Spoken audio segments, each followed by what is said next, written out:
Hello everyone, in this video I'm going to show you how to export the vertices model in Blender to Codeblock so we can use it in the OpenGL.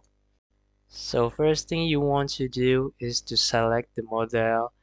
After that you want to open a text editor, select new and paste the code.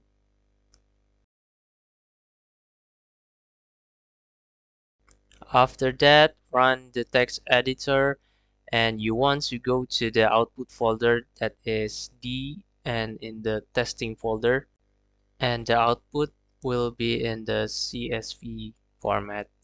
So you want to drag it to the Vscode and then you want to replace this to a color so we can locate it where is the model is. Okay, so just Control F and replace it with a color of blue for this example, and then just replace it all. The next thing you want to do is to delete the string that is not going to be used in the code.